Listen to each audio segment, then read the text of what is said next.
Today we're going to be revisiting one of the original staples of the channel, featured himself in the banner art of the YouTube banner, and that is the BUSTER BLADER. It's been quite some time since we've covered off this deck. It used to be quite a popular staple on the channel, but again, in recent times, it has been very difficult to make this card play in a successful manner. So we're innovating upon it. We're trying to come up with different ways of utilizing the card in the sort of modern format to see if we can make it playable. The first and foremost strategy that springs to mind, as I'm sure no one is surprised, is a P.U.N.K Bystial strategy utilizing the Assault Synchrons in order to organically summon out your Buster Dragon through regular Synchro summoning, as well as filling up your graveyard with resources to manually go into the Dragon Destroyer. There are a couple of neat pieces of synergy that you'll utilize quite a lot. For example, your Protector Welt being a Link 2 will often enable you to go into your Sprite Elf, which will protect your Buster cards from targeting, and the generic utility of the Bystial package and the P.U.N.K package will mean that you'll almost always have one or two forms of disruption, even on a bad board, because you'll be able to put up the likes of Branded Beast or some Synchro Negates or something. Very rarely with this deck will you have a board that does nothing, and that's ultimately the biggest issue with Buster BLADER, is that you either open really well or you open really badly. So you're sort of on a coin toss, and even then, if you open really well, you're still not guaranteed to win. So the point behind this strategy is that we're setting it up so that we're always doing something. We're always putting ourselves in the game with a chance to win, even if it's not always entirely centered around Buster BLADER. But we are going to be showing replays, of course, where we do successfully utilize those cards. This isn't top tier or anything like that. Don't pick this up and expect to get the Master 1 in 2 days. It's simply not going to happen. But if you're a fan of Buster BLADER, if you're looking for different ways of playing some of the original strategies from the Duel Monsters era, then this is definitely one worth consideration. We will have a couple more over the next few days of us continuing to mess around with Buster BLADER, because it is one of my favorite cards. I love this card, always have. And so if you want to see more of that, absolutely subscribe so you can catch them as they're coming out. Like the video if you enjoy watching, and if you have the resources and desire to do so, you can of course join the channel as a member to, again, show that extra little level of support. We're going to show off a few replays here. We'll do a detailed card profile at the end, card for card, going through the full deck and talking about what it is, why we're playing what we're playing, and so on and so forth. And we'll just take it from there. So let's get into the replays. Alrighty, getting into game 1 here. We are going first, and we have a relatively decent hand. We're going to go for Ogre Dance here, grabbing Zeoman from the deck. We're playing a very minuscule P.U.N.K engine in this deck. Only the one Foxy Tomb. We're not playing Rising Carp or Charcusa or anything like that. We did want to keep the engine as concise as possible. And Zeoman is the only normal summon in this deck, so I know you're seeing E-Telly and thinking, why didn't we use that? But, you know, it's the same difference. It doesn't really matter too much. We're going to grab the Foxy Toon here. Foxy Toon then going to activate its effect. We're going to drop it and the E-Telly. Now that it's not super useful to go into our Deer Note for the Chaos Ruler. Now we're going to use Chaos Ruler. We're going to use the Deer Note as well. Deer Note's going to bring back the Foxy Toon. In an ideal world, you would have brought back Ogre Dance, but I don't know why I clicked Foxy Toon. You just want to have a Light and Grave. So Ogre Dance is definitely the better revival here. We're going to check the top 5 of the deck, and you're going to see that we hit pretty much most of the Buster BLADER cards that we need to hit, which is good. Very, very good indeed. We're going to go Branded Regained here before Exceed summoning off into the Zombie Vampire. Zombie Vampire is going to mill an additional 4 cards from the top of each player's deck, resummoning an Assault Synchron from our graveyard. And I believe we did hit the Buster BLADER here. Or maybe not. No, we didn't. No, we didn't. I'm talking crazy. I'm talking nonsense. Talking stupid. We're going to go for the Saronir here. Saronir going to banish the Ogre Dance from the graveyard. Shuffling back the Ogre Dance to draw 1 off of Branded Regain. Grabbing another Assault Synchron, which, you know, is kind of neat. Special out the Assault Synchron before we get hit with Nibiru, of all things. Nib making its way out to the board. We're going to use our Branded Regain to bring back our Saronir once more before going Triple Tactics Talent to Pot of Greed. We draw into the Buster BLADER himself, so now we're going to link 2 off into the Protector Welt. Using the Welt, we send memories to the grave to special summon out the Buster BLADER. We actually do make a mistake here. So this part's fine, right? So we special summon the Welt, that's fine. We win the Buster Dragon, perfect. And right here, what we have fully set up is we have the Buster BLADER Fusion, the Buster Lock, and the Extra Deck Lock, which is insane, right? But I do mess it up here by activating Chaos Ruler, because the only other dragon we had on our graveyard at the time was the Chaos Ruler. What we were supposed to do here, in my mind, was we were going to go Chaos Ruler and Protector Welt into Sprite Elf, but I forgot we had already used our Sprite Elf this turn. So yeah, misplay from myself, but again, I still think the general idea and basis of the combo is here, where you're going to try to organically summon out the Buster Dragon, either through, as you saw the means here, which is atypical, but normally you're going to do so using your Bystials and your Assault Synchron and things, because you have a million ways of getting to those cards, which is very, very useful. So we're going to banish 2 from the grave, summon out the Buster Dragon, or sorry, the Buster Blader, and because of the Buster Dragon, all of his monsters are changed to dragons, meaning he essentially cannot activate any of his monsters' effects, which is incredible, especially in this particular matchup. You're going to see, we also top deck in the Maxi off of Regained, which is nuts. They grab Miscellaneousaurus, so the type change definitely does have an impact against a number of decks, none more so than, of course, things like Dinos, which are entirely centralized around their typing. So now his monsters are not protected by Miscellaneousaurus because none of them are Dinos. So definitely very good in this particular matchup. It was also pretty useful against the likes of Tearlaments because they wouldn't be able to fuse with their monsters on board because they're no longer Aquas, they're instead Dragons. At least not into their tier fusions. It didn't hurt them as much though because they can still do it from the graveyard, and there you go.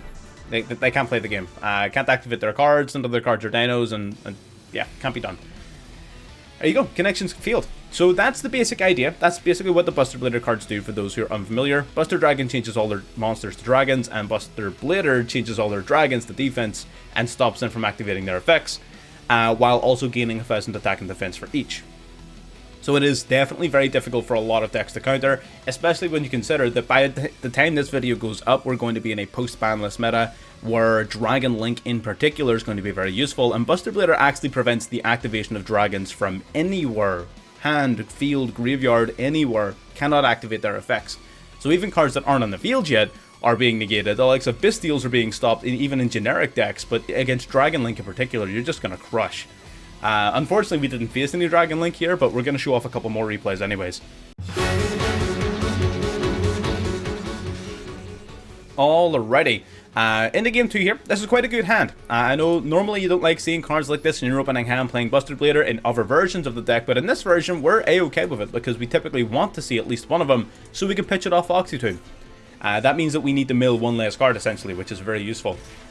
We're gonna normal summon the Almond, be it the Ash, be it Imperms, whatever it is. We still have the Foxy-Tune in hand, so we didn't really care about it. Now we're gonna go into the Chaos Ruler. During this replay, we actually were not playing the Zombie Vampire. We did add that card back in, which is going to be a lot better post-ban list.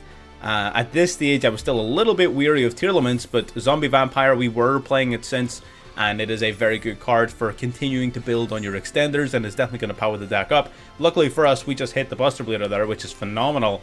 We actually had 2 copies. Grabbing the Dressroom from the top of the deck, Assault Synchron, then summoning itself out. We're going to use Assault Synchron and our Chaos Ruler to go into Baron de Fleur. Now, Bystial Dressroom is going to banish the Ogre Dance from the graveyard, summoning itself, using these 2 to link off into the Protector Whelp of the Destruction Swordsman, using its effect to pitch the Dragon Buster Destruction Sword to the grave. Now we're going to banish 2 from grave, summon back the Chaos Ruler, and now we're going to utilize these 2 to go into the Sprite Elf, the little play I mentioned earlier in the video. Saronir going to banish the Protector Whelp, that's fine. We're going to use Sprite Elf to summon back our Assault Synchron, so we can use these 2 to bring out the Buster Dragon. Using Saronir, going to send Lobelion from deck to graveyard. Buster Dragon, going to bring back a Buster Blader from the graveyard. Should not have summoned it here. That was not smart. And we immediately correct our mistake by popping it with the Baron de Fleur because it does nothing. We're going to go for our fusion here by banishing the trap, banishing Buster Blader and the Dragon from the grave to bring out the Buster Blader here. Protected from targeting by the Sprite Elf. And we also have the extra deck lock in the graveyard, which we will immediately use, equipping it on from the grave. Now our opponent cannot use monster effects, cannot use their extra deck, they cannot target our monsters. We've got the Baron de Fleur for the Omni Negate. This is like ideal, like this is what you want to set up. This is nuts, right? And our opponent, they very quickly realize that they can't play the game here. They're gonna grab the Ocean Lord, they're gonna normal summon the Jellyfish, but you get switched to defense. You can't activate your effects, you're not like a fish or anything like that anymore, you're now a dragon, you're useless. Sets 2 passes, that's fine. Going up against Umi isn't exactly the greatest showing, and I know that. But again, this same principle applies to virtually any matchup. If you can put up this board, this is fucking tough to beat, right? The reason you would really like to put Baron up is not only does it make you immune to Nib, like you saw in the first match where we get hit with Nibiru, it also gives you protection from the likes of Evenly Matched. So that is definitely very important because the deck does struggle with cards like that, but it can play through most regular interruptions, like targeted disruption, targeted negation or destruction, things like that it can ignore. It completely ignores monsters. It's only really vulnerable to spells and traps, which is where the Baron de Fleur comes in. Baron de Fleur get popping, turns out to be there can only be one, that's fine. We're going to negate that anyways, just because, yes, it is going to get popped, but at the same time it will cost me my Baron de Fleur, so I'd rather just get rid of it with a negate. That's fine. We're going to go Sprite Elf, bring back Assault Synchron, and you're going to see the crazy turn 3 potential as well of the deck, where again, because you're playing P.U.N.K Bystial, you can just kind of go nuts, I'm not going to lie. We're going to go Magnomet here, banishing a card, tribute off the Magnomet, bring out Lebellion, and our opponent doesn't really stick around very much longer. Yeah, there you go. So there you go. Another thing I love about this deck is the turn 3, turn 4, turn 5, it still has plays. A lot of Buster Blader strategies sort of blow their load turn 1 and just spam the board, and then after that they're done, right? They're finito, finished. They've got no gas left. Whereas this deck doesn't have that problem, because you have the Bystial cards, which add a lot of longevity to your game. So that's another reason as to why I'm a huge fan of this particular way of playing it. But either way, let's show off one last replay.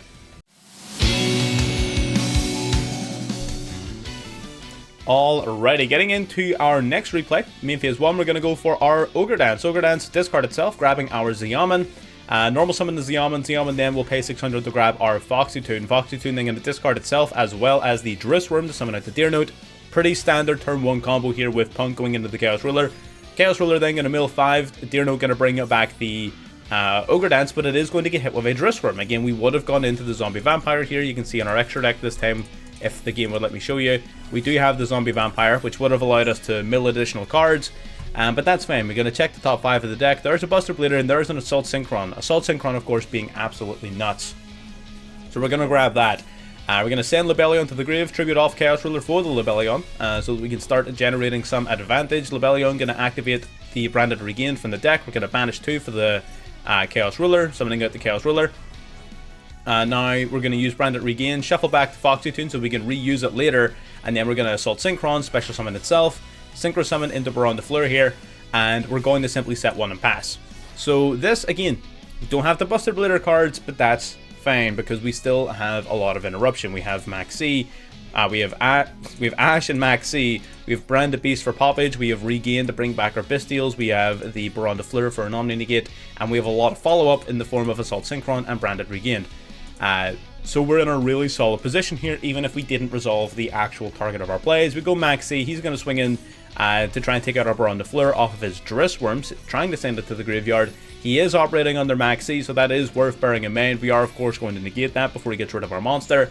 That is fine. He's going to go main phase 2, normal summoning Traptrix Genlesia, the Royal Rare, by the way, followed by another Royal Rare, and another Royal Rare. Mans was balling out on Traptrix. This shit was nuts. But either way, we just go for the Branded Regained. When he summons a monster, brings back Drissworm. Then we go Branded Beast, tribute Drissworm, send the normal summoned monster so the Drissworm can send a special summoned monster, and just like that, GG's. Even without the Buster Blader cards, even without full combo, you can still play the game, which is a large part as to why I like this deck. You don't set it up every single game, but every single game you're able to do something, right? So either way, let's get into the deck list. So, the theory behind this deck, just so that we have a little bit of context for when we're talking about it and explaining it, the theory behind this is that you're going to be trying to utilize your graveyard as much as possible. So ultimately, what you want to be doing is you want to be sending your Destruction Sword Memories and a Buster Blader to the graveyard, while being able to organically summon a Buster Dragon. The part that gives this deck the most trouble is trying to consistently summon the Buster Dragon, because you're setting up your combo in such a fashion that's going to allow you to send a shitload of cards to your graveyard, and you only really need to mill one of these two because you have other ways of sending any missing copies. So you only really need to discard or mill or send one of these two cards to the graveyard, and then you can generally get your Buster Blader plays online, so long as you can actually go into a Buster Dragon. So that's where this is where the gate to success to the deck is, and where I'm still struggling with this deck list a little bit. But here's the deck list I've been working with nonetheless. I am going to be chopping and changing to other types of strategies to see if I can't find a better way of playing it, but this is definitely one of the ways of playing it. What is the point of the different engines? Well, the P.U.N.K engine exists primarily and solely to summon out the Chaos Ruler into a Zombie Vampire on turn 1. So that means you're essentially, before you even look at any of your other cards, you're going to mill 9, right? Then and during that mill 9, you're going to get to grab 1 from deck to hand and special summon 1 to field. So you're going to mill 9, add 1 to hand, summon 1 to field. That's pretty good. That's pretty good, and that's what the P.U.N.K engine does. And again, I'll talk through the combo in a little bit here once I've actually talked about the P.U.N.K cards. But that's the point of the P.U.N.K engine. Very consistently mill 9 on the first turn, which is very important because you want to be milling your Buster Blader cards, as well as giving you resources, searching your deck for the likes of Saronir, searching your deck for the Assault Synchron, searching your deck for Lebellion. And that's the idea, because the Bystials are how you're going to be able to go into your Buster Dragon, alongside the likes of the Assault Synchron. So there are definitely plenty of ways of doing it. This deck is super freestyle. After you resolve the P.U.N.K combo, it is literally just freestyling your way to a board, and it has a myriad of ways of doing it. And it seems less consistent than it is, because you need to bear in mind that there are tons of ways of manipulating your field, manipulating your available levels. Like, you don't need Assault Synchron in hand, for example, right? If you mill it off of your cards, you're almost always able to go into a very easy Sprite Elf, because you'll go into Protector Whelp, mill your missing Buster Blader card, and use this as your level 2 to go into the Sprite Elf, right? And then Sprite Elf can bring back Assault Synchron. Then all you need is a Bystial. Well, you check the top 5 cards of your deck for a Bystial, plus we're playing double Lebellion and 4 Bystials here, so there are 6 cards. You can just open up any one of them, or you can hit any one of them off of your Chaos Ruler search. So there's lots of ways of getting into your Bystials. If you want to make that more consistent, you can play more copies, but I didn't really have too many issues with the number of copies I was playing. So it definitely seems on the surface less consistent than it actually is. You just need to be smart about it, and you will make mistakes. I mean, even in the gameplay you saw me doing there was 1 or 2 mistakes here and there, absolutely. But there is definitely a pretty high ceiling to this deck, and whenever the Buster combo resolves, especially considering it usually doesn't resolve by itself, it usually has some sort of backup and reinforcement, it is fucking powerful and will win you games hands down, abso-freaking-lutely. Is it untouchable? No, of course it's not. Every strategy can be beaten, but it is definitely very solid. So let's go through the cards here. We're going to talk about the P.U.N.K cards first, because I do want to take you through the P.U.N.K combo. We are playing 3 copies of Xiamen. We're playing 1 copy of Deer Note. We're playing 1 copy of Foxy-Tune, 3 copies of Ogre Dance, and 2 copies of Emergency Teleport. That is the P.U.N.K engine we're playing. And why are we playing it like this? Well, the entire P.U.N.K engine focuses around Xiamen. Xiamen will pay 600 life points to grab a P.U.N.K monster from your deck to your hand. And why is that important? Well, you're going to be searching your deck for Foxy-Tune. Foxy-Tune can discard itself, as well as another card in your hand, to special summon a P.U.N.K monster that isn't level 8 from your deck to the field. What are you going to summon? You're going to summon your Deer Note. Deer Note has 2 effects. Number 1, it can special summon itself from hand by revealing itself and another P.U.N.K. You send 1, summon the other. So it can either summon itself, or it can summon another P.U.N.K card.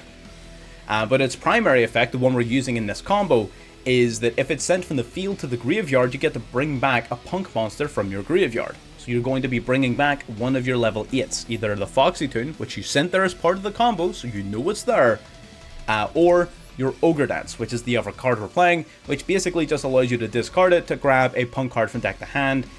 So it just acts as 3 additional copies of Xiamen. It is nice discard fodder. It's a dark monster, which is useful for a lot of your chaos plays. Generally speaking, it's a pretty handy card. It makes your P.U.N.K Xiamen a lot more consistent, basically, which is why we're playing it at 3. But being able to bring back either of your level 8s off of your Deer Note is important, because you're going to go Xiamen and Deer Note to summon out the Chaos Ruler. Chaos Ruler, you're going to mill 5 cards off the top of your deck, and if there's a light or a dark monster among them, add it to your hand, grab any of your Bystials, grab your Assault Synchron, grab whatever you want, and add it to your hand, send the rest to the grave. Now you've got a level 8 on the field, and Deer Note's going to activate his Chain Link 2 to bring back another level 8. So you use your Chaos Ruler and your P.U.N.K monster to go into the Zombie Vampire, which will detach a material to send the top 4 cards of both players' decks to the graveyard. You then get to choose any monster among those 8 cards and special summon it to your side of the field. Now, the reason this deck is going to get better post-ban list, well, it's sort of a mix of better or worse, but primarily we're not going to need to worry about milling opposing tier cards anymore. With the Zombie Vampire, The biggest problem with using this card in the past is that if you milled opponent's tier limit monsters, you were just going to lose the game. Whereas now we don't need to worry about that so much post-ban list. I'm hoping, because again this is being recorded pre-ban list, I'm hoping tier limits has vanished off the face of the earth based upon recent tournament results. It seems to have. So the zombie vampire will be able to resolve more successfully and safely, giving you free access to a Bystial if you mill it, a Assault Synchron if you mill it, things like that. Like, it's just additional ways of filling your graveyard and stacking your resources. That is it. That is the full Punk combo. And then E-Telly just special summons the Almond from deck. So that's all the Punk cards. It's really straightforward. The engine is super linear, super straightforward in this deck. Once you resolve that combo, you then have a ton of resources and you just freestyle your way into a board. Now, how exactly are we doing that? Well, we're going to talk about some of the primary engines. Number one, we of course have the tuning engine, we have the Bystial engine, and we have the BUSTER BLADER engine. Tuning engine, very, very straightforward. We're playing 3 copies of Assault Synchron, 1 copy of Quick Draw Synchron, and 3 copies of Tuning. So basically, Assault Synchron is going to be the primary way in which you summon out your Buster Dragon. It's a level 2 tuner that can special summon itself to the field and is recursive off of your Sprite Elf. It's basically just a free summon to help go alongside one of your Bystials into your Buster Dragon. It's also a dark, which means it can be added to your hand off a Chaos Ruler if you happen to mill it, which is also very useful. You have Quick Draw Synchron, which can special summon itself to the field by discarding another card in your hand, by sending a monster from your hand to the graveyard specifically.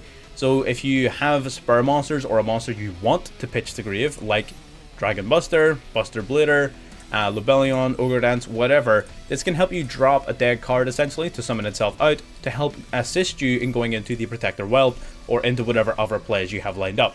And the reason we want to playing a card like that is because we're playing 3 copies of Tuning. So Tuning grabbing Assault Synchron, of course, is target number 1, yeah. But if you have Assault Synchron in hand, we are running 3 copies of it. Having Assault Synchron in hand would essentially mean that Tuning is a dead card, because it would only search for another copy of a card that you can't use more than once per turn. So by adding in Quick Draw Synchron, we're not only giving ourselves a good generic card that is not that bad in your opening hand and is pretty useful for extending into your combos. Quick Draw Synchron is decent to have in your hand, but it also gives you a very useful secondary search target off of Tuning, which is the more important aspect of why we're playing it. You don't have to play this card. I know not a lot of people would want to play this, and I get it. It's a little unorthodox. But I personally don't have any problems in playing it. I've become a little bit of a fan of this card recently, so it could be some personal bias in there. But I do really like having this card to extend even further into the likes of Protector Whelp, which then results in Sprite Elf, and so on and so forth, in order to make sure, and a large part of this is trying to make sure that your Buster cards cannot be targeted. Because you don't want to set up this whole board and spend all the time doing this just for your opponent to activate Imperm. Then what was it for, right? So making your Buster cards untargetable is a large part of why we want to play this deck, why we're playing it. So I definitely feel like having extenders and additional valuable search targets and minimizing the number of dead cards in our hand is definitely very important. Let's talk Bystials. That's the whole tuning package. Let's talk Bystials. We're playing 1 of each level 6. Magnomet, Saronir, Drissworm, and Baldric. 1 of each. 2 Lubellion. We're playing 1 Branded Regained and 1 copy of Branded Beast. That is our Bystial package. Now, what exactly does it do and why is it useful? Well, we all know the Bystials. Very, very common engine. They all special summon themselves to the field by banishing a light or a dark monster from either player's graveyard, and it's a quick effect so long as your opponent controls a monster. So they're free summons, they're level 6 dragons, and they're dark. So all of those are very useful elements. They're level 6, which means they can go with your Assault Synchron into your Buster Dragon. Great. They're dragons, which means they act as secondary materials for your Buster Blader fusions, which requires Buster Blader and any dragon. And they're dark, which means they can be grabbed off of your Chaos Ruler during his search effect. So those are the primary elements that actually make them useful. They all, of course, have individual effects, all of which are actually quite decent. Magnomet will, at the end of the turn in which it's special summoned, search your deck for another dragon monster. Saronir, when sent to the graveyard, will mill another Bystial monster or Branded Spell or Trap from deck to grave. Very useful for sending either Lubellion or the Branded Regain to the grave, and we'll talk about why in a moment. The Drissworm, when sent from field to grave, will send a special summoned monster from your opponent's field to the graveyard also. This card is perfect alongside the likes of Branded Beast to give you double interruptions. And lastly is Baldric. Whenever your opponent special summons a Ritual, Fusion, Synchro Exceed, or Link monster, any one of those 5 frames, I can't count it as 5, it is, you essentially get to tribute another light or dark monster in your field, and then banish one of those special summon monsters. So, Disruption, Disruption, Consistency, Consistency. We also have the Bystial Lubellion, which is 2 main effects, 3 effects. Number 1, you can discard it to search your deck for another Bystial monster, so you get to grab any of these. Usually Magnomet, because, you know, we all like searching for cards, but Drissworm is a really close second. So it can send itself to grab a Bystial. It can also special summon itself from the graveyard or hand by tributing a level 6 or higher Dark Dragon. Normally a Bystial, they all meet the bill. But you can also tribute the likes of a Chaos Ruler, which is arguably more common in this deck, to be perfectly honest. Especially if you get ashed or interrupted or impermed or whatever, being able to tribute the Chaos Ruler off a Lubellion is usually quite decent. Because, on its last effect, it's actually able to set up some interruption. Once per turn, you can play a branded spell, a branded continuous spell or trap onto your field face up directly from the deck. You're able to activate the likes of Branded Beast or Branded Regained directly from deck to the field, which is amazing, and we'll talk about why now. Branded Regained is a resource gathering card, so if a light or dark monster is banished, you get to target one of those monsters, place it in the bottom of that player's deck, and then you get to draw a card. So if your opponent banishes a card, if you banish a card, doesn't matter who, what, or where, you get to shuffle it back, and then you get to draw one. Which you saw in the gameplay, that little draw one can be the difference between not having Maxi and having Maxi. So don't underestimate the power of a draw one, especially not every single turn, because you draw one every turn. It also helps you recycle a lot of your key resources, like Foxy Toon, or Lubellions, or Magnomets, and anything that you really would like back. You can shuffle it back into the deck using your Branded Regained. It also has another effect where if your opponent summons a monster, you get to revive a Bystial from the graveyard. So you get to easily bring back any of your Bystials every single turn, which is awesome, especially the likes of Magnomet and Drissworm, which will continue to build your resources and diminish your opponent's resources respectively. And the Branded Beast then is more direct interruption, so once per turn during the main phase, if you have a Bystial, you can tribute any dragon to destroy a card your opponent controls. Now that is pretty dope. It basically gives you free disruption, which is great. And it has another effect where you can target a branded continuous spell or trap in your graveyard during the end of your turn, and you can play that card onto the field, or even during the end of either player's turn. So during the end phase, if you have Branded Regained in the graveyard, let's say for example you milled it or sent it off of your Saronir, you get to play it onto the field thanks to your Branded Beast. So Branded Beast and Regained, you'll quite often have both of these cards in your field, and the amount of resource gathering and diminishing you can do with these cards is absolutely phenomenal. This card, under ideal circumstances, gives you a +2 every single turn, because you draw one and you resummon one, which could result even in another plus from Magnomet or a minus against your opponent for Drissworm. So you could be up to +3 off of this card. And then Branded Beast will allow you to keep your Branded Regained around, or even activate it in a lot of setups. Normally what you'll try to do is mill Saronir to send this to grave, and then you'll summon Lubellion, play Beast, and then Beast will get your Regained, which will essentially set up both of your back row completely free of charge, which is awesome. But yeah, Bystial Engine is absolutely dope. Yeah, not much more to talk about there, to be honest. It's not that complicated, but it is complex. The number of applications that it has can be quite daunting and can be quite complex, because you can do a lot with those cards. And lastly, let's talk about Buster Blader. Of course, the actual MVP of the deck. We got 2 copies of the OG, the Buster Blader, the Destruction Swordsmaster. We've got 2 copies of Destruction Sword Memories, and we've got 2 copies of Prologue of the Destruction Swordsman. So the 2 cards you want to really worry about sending from deck to grave is Memories and the Buster Blader. But the Prologue is a card you really want to see in your opening hand. We don't have any ways of searching for this card in this deck, so it's not something we're banking on. We're not like dedicating ourselves to opening this card, but if we do open it, it really lessens the burden on us when it comes to trying to set up Buster Blader plays, because this will do it all by itself, right? At that stage, all we need to do is put a dragon in grave. So Prologue is sort of like your easy mode cheat code if you happen to open it. I know a lot of Buster Blader decks sort of dedicate themselves around searching this card and trying to use it that way, but I feel like that's incredibly inefficient. and very predictable and very easy to interrupt. So I definitely think to just play, but I also think it's too good not to play, right? I think it's too good not to play. So we do play it at 2. If we open it, great. If we don't, we don't. It is a complete sort of 1-card starter. There's not a lot of situations in which this card is a brick unless you've already milled all your useful resources.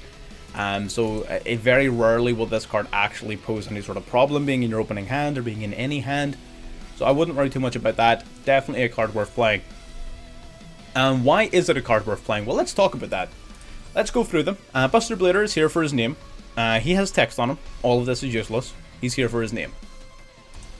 Next, we've got the Destruction Sword Memories. This card, ignore the first part of its effect, it's garbage. The main part we're interested in is the second part, where you can banish this card from your graveyard to fusion summon Buster Blader the Dragon Destroyer Swordsman from your extra deck by banishing the materials from your graveyard.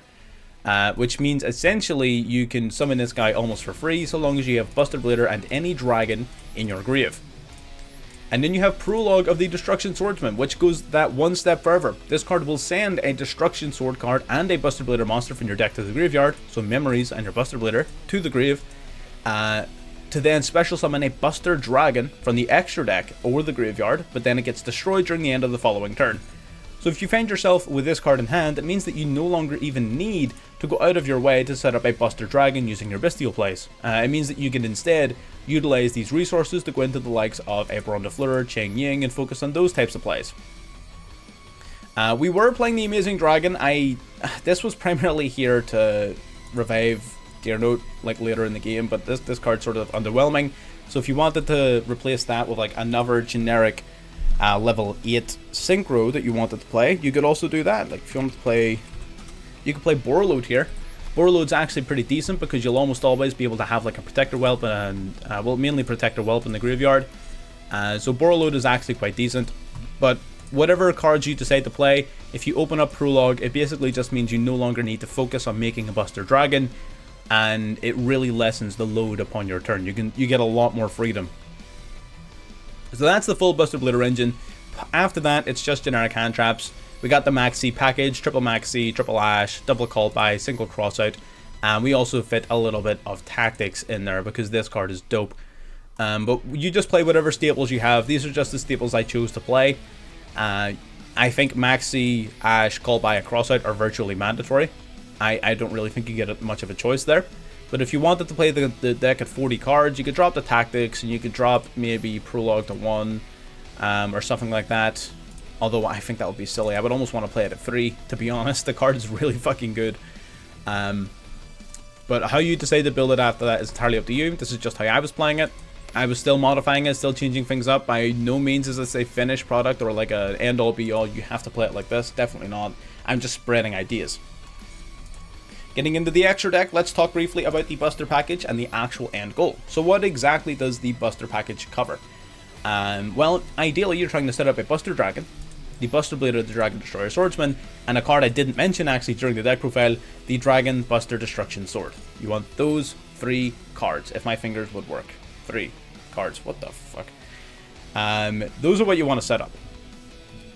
And what exactly does it do? Well, Buster Dragon changes all your opponent's monsters to dragons. It will also allow you to target a Buster Blader monster in your field and equip onto it a Whelp from the grave. So you get to equip this. So that's good. This changes everything to dragons. Neat. What exactly does that mean? Well, your Buster Blader will change all of your opponent's dragons to defense, and dragon type monsters in your opponent's possession cannot activate their effects. Now, what does possession mean in this context? Not only does it affect all monsters your opponent controls, which is the more common type of negation, where all monsters on their field are negated, monsters in your opponent's possession extends to their hand and graveyard as well, which means they cannot activate Bystials in hand. They cannot activate all of these dragon monsters in their hand. They cannot do it. It is not possible because of this card. It also gains 1000 attack and defense for each dragon your opponent controls or that's in their graveyard. So in a format where Dragon Link is going to be more and more popular, I can see this card becoming more and more powerful. I foresee this card becoming quite a meta-relevant threat. Well, maybe not meta-relevant, let's not get excited, but it's definitely going to become a threat. Especially considering, even against non-dragon based matchups, your Buster Dragon is changing their whole field to dragons. So Even if you're not stopping anything in their hand or grave, you're at the very least shutting down their entire field, which is enough to win most games. And if that wasn't enough, you also have this. While this card is equipped onto a Buster Blader, your opponent cannot utilize their extra deck, or while it's equipped onto a monster. Your Buster Dragon will equip it onto your fusion from the graveyard, so you'll often have access to this card unless you misplay like I did in game 2. So you'll very consistently be able to lock your opponent out of their extra deck as well as out of using monsters on their field, which again is normally a death sentence. Not a lot of decks can play through that, apart from like heavy back row or control based strategies, but that's why you're playing Bystials and P.U.N.K and all of these other cards in order to help you beat those decks as well. Past that, the extra deck is fairly generic. We have Chaos Ruler for its mill 5, plus it revives itself by banishing a light and a dark. We've got Axel Synchro, which on summon will bring back your Assault Synchron. We've got Shen Shen, which will banish any card sent from the field to the graveyard. Pretty good in some matchups. It just gives you a generic sort of 3+6. I just like having the options there. Shen Shen's a decent enough card to play. I don't know how relevant it's going to be in the next format, but again, it's one of those cards that I think is going to be very solid against the likes of Dragon Link, for sure. We got Baron de Fleur. Baron de Fleur, once while face up, Omni Negate. Once per your turn, target a card on the field and destroy it. Pretty solid card. Cheng Ying boosts itself and reduces all of your opponent's monsters by 100 attack and defense for every banished card. Protects itself from effect destruction by banishing a card from your graveyard. And if a card is banished while this card's in the field, you get to banish a card on your opponent's field and one in their graveyard. The Amazing Dragon is a card in hindsight I would likely remove. I was putting it in so I had sort of like a bounce option as follow-up off the likes of Xiamen plus an Ogre Dance or whatever. It's neat, it's definitely a cool option and something you can play to help you break boards. It's just not something I found myself summoning a lot. So if you wanted to cut a card, this is probably the first card I would cut. But basically, what it does is that when it's summoned, you count the number of different level 3 psychic monsters in your graveyard, bounce that number of cards back to hand, or you can revive a P.U.N.K monster from your graveyard once per turn. So because we're only playing one psychic, it wasn't really super worth it in a lot of situations, and we primarily used it in what very few situations we did summon it. It was primarily there to like revive a P.U.N.K card for some extension. So yeah, not super worth it. I would definitely consider replacing this with another card. Again, Borreload being one of the cards in particular that sort of speaks to me. I like the idea of Borreload. But there's a ton, right? You can play whatever you want. Psychic and Punisher. The more useful level 11 synchro. While you've less than or equal to your opponent's life points, he's unaffected by your opponent's activated effects, which makes him a pretty difficult card to get rid of sometimes. Once per turn, you can pay 1,000 life, banish one of your monsters and any card your opponent controls, and at the beginning of the battle phase, he can gain attack permanently equal to the difference between your life points. So he can become quite a game ender. We got 2 Exceeds. Hope Harbinger. This card has 2 effects. Everybody knows about the first effect, where once per turn it can negate a spell and it yoinks that spell, which means you're limited to 1 branded fusion is now mine. I'm taking it.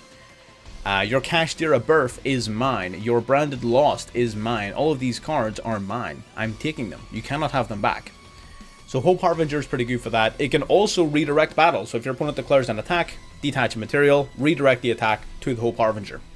Nobody reads that effect. Zombie Vampire, like we talked about. Mill 4 at the top of both players' decks. Summon a monster from among them. Just here to generate more resources. Protector Whelp will send a Destruction Sword card from deck to grave, then special summon a Buster Blader from the hand. Pretty good at generating resources. Again, filling in the blanks for what cards you don't manage to mill off your mill 9. So this card helps you fill in blanks. Plus it's a link too, which helps us go into the Sprite Elf significantly more consistently, which basically just protects any monster it points to from being targeted by card effects, and can also once per turn bring back a level 2, meaning your Assault Synchron is very easily recycled. And that's the full deck. Again, the deck can feel very freestyly. At certain points, especially if you don't have practice with it, it can feel a little bit inconsistent, it can feel a little bricky, and it's definitely not the strongest deck in the world. It's not the best way of playing P.U.N.K. I don't even know if it's necessarily the best way of playing Buster Blader, but it's definitely one of the ones that has the most combo potential and thus inherent competitive potential. but there are perhaps other ways of playing Buster Blader that might be a little stronger. So over the next few days, I'm going to be continuing to experiment with Dragon Link versions, with pure Bystial versions, with things like that, just to sort of see if we can't work out exactly where Buster Blader falls right now. Maybe even revisiting some of our classics, like the old Tinyu version, which sort of focused around DPE. Now with the shufflers and things from tier limits being a little bit less common, perhaps we're going to see an increase in usage of DPE, although the increase in usage of things like Dragon Link is going to result in more Super Poly, it's going to result in more board breakers, it's going to result in more Bystials being used, so we'll have to wait and see how DPE feels in this upcoming meta. But either way, that's not for this video for discussion. If you want to catch those videos as they come out, make sure you're subscribed, like the video if you got this far and enjoyed, and I'll see you next time. Bye bye.